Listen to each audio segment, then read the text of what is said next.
So here we are with another video, and this one is a tavern tale, not for the ages, but this is a tavern tale not where I succeeded, but where I died horrifically, along with my party.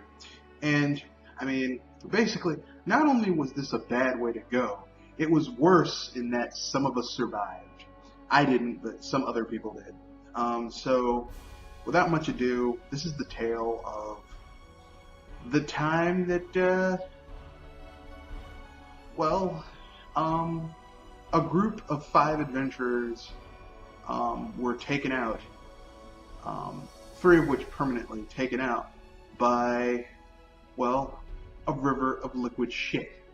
So without much ado, here we go. So, a little bit of background before I get into the meat and potatoes of the story. We were playing a D&D campaign, custom campaign module, where we essentially had to go and had to sneak into this wizard citadel. Now, this guy wasn't a really powerful wizard, but he made up for that by basically being able to use what was around him in order to use magical means in order to accomplish awesome results. So he wasn't like a really powerful wizard, but I mean, wizards use their brains in order to do amazing shit. So this dude was basically going to do that. So essentially, the party makeup was myself playing a swordsman rogue.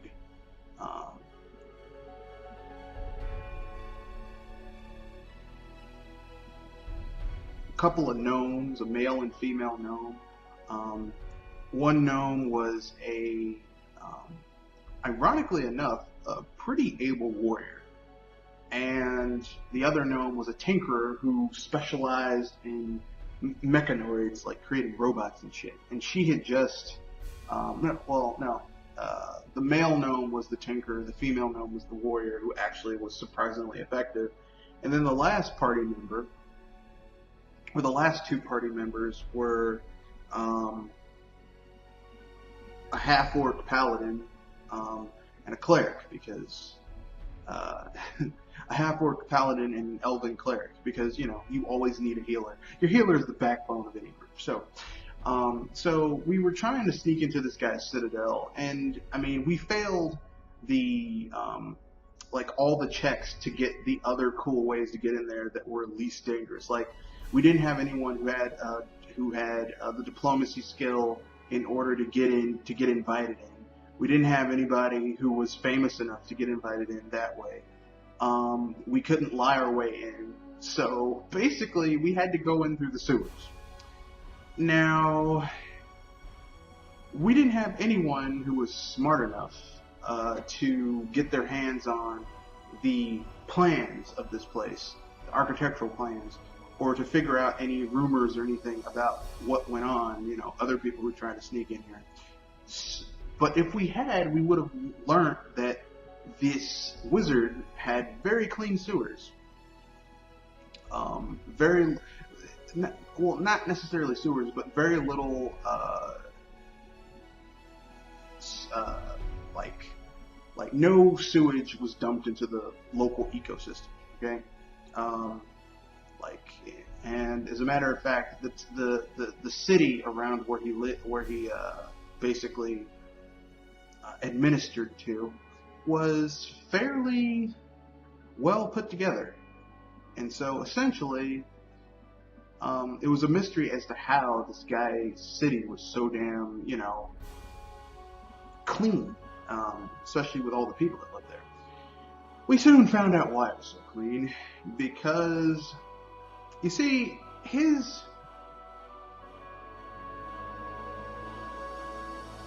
place was essentially kept clean because he had a shit monster living there. Now, these are actual monsters in D&D that essentially, they live in filth, and they eat it. They eat filth, and they're good at it.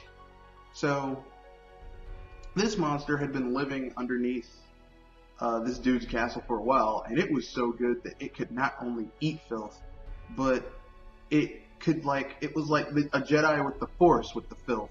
It could move it around, create rivers of shit, funneling it to different places. We didn't know this at the time, okay? So we're we're in this tunnel and this sewage tunnel, and we're doing what we need to do in order to get through. And someone up ahead, it was not me, I think it was the female warrior, attacks this thing. Now these things aren't particularly aggressive unless you attack them or you're in the way of their filth. But this one was kind of pissed because it was a little bit older and I guess it was cranky. So it essentially, our warrior starts fighting this shit monster, and we're doing okay. I joined the fight. I'm like, well, I can help take care of this shit. This will be a blast. It proceeds to kick, and we're doing decent damage to it. It hits our tinker. Basically, our tinker had just created its first automaton, which was, it was a fairly decent tank. So we basically had a sixth party member. Wasn't perfect, but it got the job done. And essentially,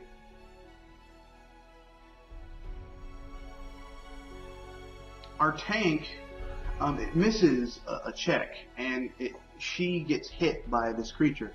Now, here's the thing you have to understand about shit monsters, is that they live in filthy conditions, so everything about them is filthy.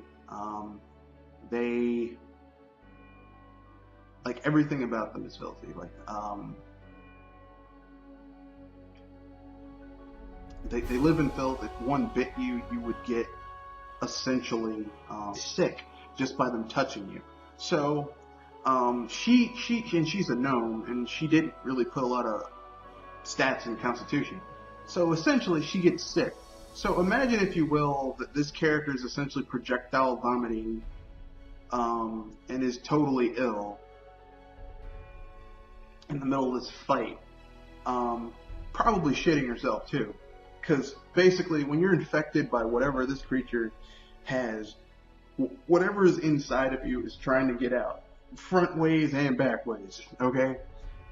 So at this point, we got the creature to its lower level of health, and it used a rage attack because our GM was like, well, shit,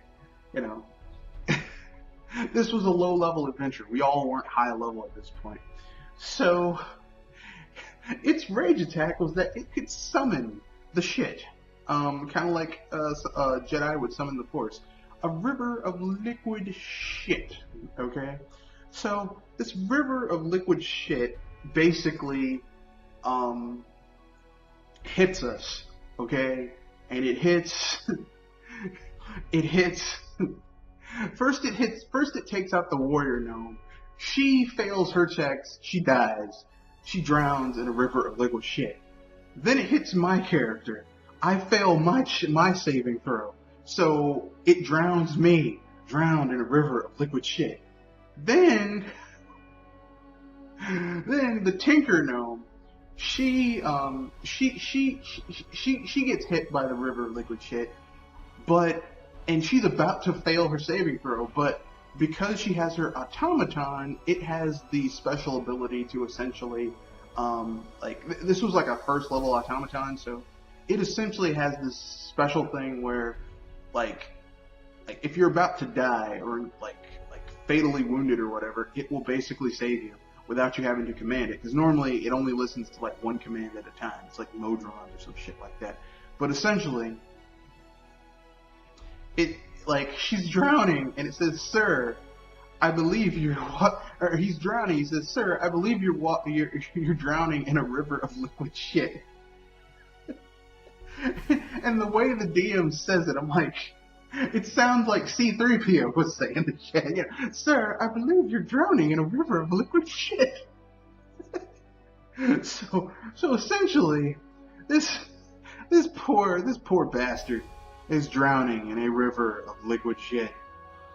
and like he's about to die, so his automaton saves him. The healer has barriers, so she casts that to save herself. The paladin is further down, and so like the shit is starting to die down a little bit, so he manages to dodge it. But two of us are dead. We're dead, and what a way to die. But here's the thing. The Tinkerer survives, but like he's had liquid shit force fed down his throat. His breath smells like shit. So essentially, this character survives the liquid shit, but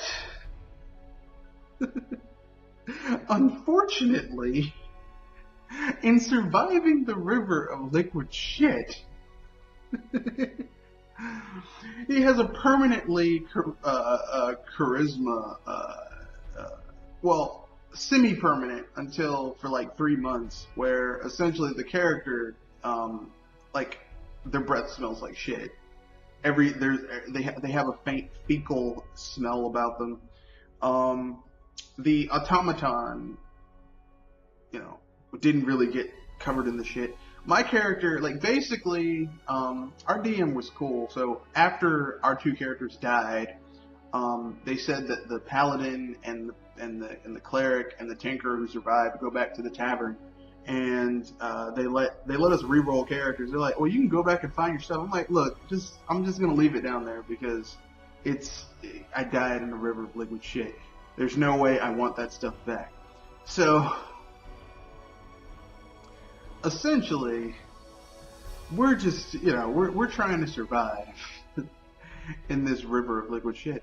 So our characters died horrifically, or at least my character died horrifically. I was not happy about dying in a river of liquid shit, and I had to suffer ignominious defeat. So this tavern tale was brought to you by Don't Die in a River of Liquid Shit. That's just not a good way to go. So with that being said, I will tell you about upcoming events and such after the cut.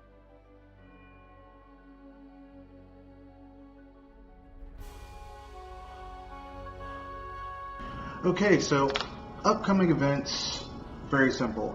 This Sunday we'll be doing BS Busters, going back to our original format. And there's some bullshit that's come up this week that definitely needs to be talked about.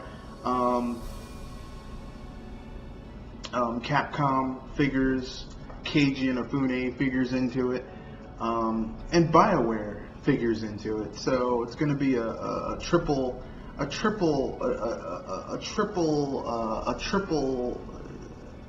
trifecta, if you will, of bullshit that's going to get busted. So with that being said, enjoy the rest of the video. Actually, don't enjoy the rest of the video because I'm going to end it after I finish with this. Then we'll move on to the next bit of information, and enjoy.